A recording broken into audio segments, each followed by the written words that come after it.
Now let's look at the final tab in the Chart Tools feature of the ribbon, the Format tab. This tab allows you to apply format, shape styles, and word art styles to various elements of the chart, as well as you can arrange pictures, clip art, text boxes, and other graphic elements you might want to include in a chart. You can even resize your chart through precise measurements. Let's look first at the current selection group. This group is very similar to the current selection group that you have in your Layout tab of your Chart Tools feature of the ribbon. I'll go back to the Format tab and notice that again you can focus Excel's attention to any one of the elements that make up your chart, and then by choosing the Format selection you can open up a dialog box that allows you to format that element based on the categories listed over here on the left, and then by selecting the options on the right you can customize that element.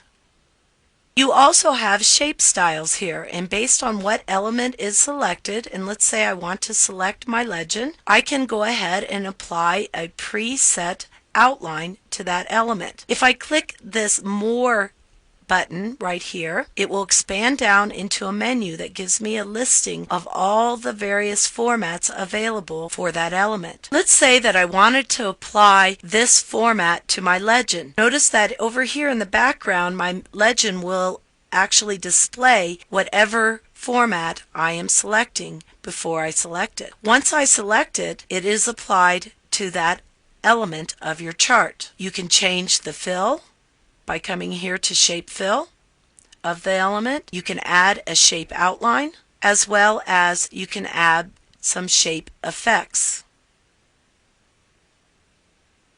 Under Word Art Styles, you can actually convert existing text into a word art style. Let's say I wanted to change my title text into a word art style. So I'll select that element, come up here to Quick Styles, select that, and I'll go ahead and choose this Gradient Fill Accent 4 with a reflection as my style. When I select that, notice that my title now has a slight shadow and now is filled with the fill color of my selection. I can also come in and alter my text here with the text fill, or apply a text outline to that text, or a text effect.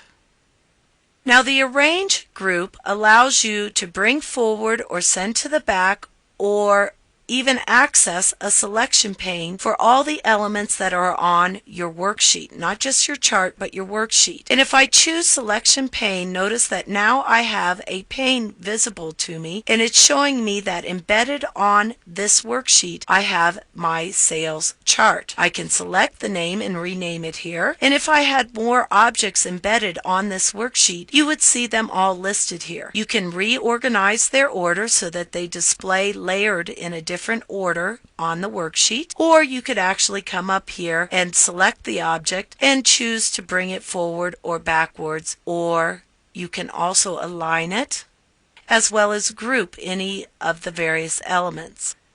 We will use this grouping more when we move on to graphics later in this chapter. And then finally we have the size command. And when you select the size command, you can precisely set the height and width for your chart.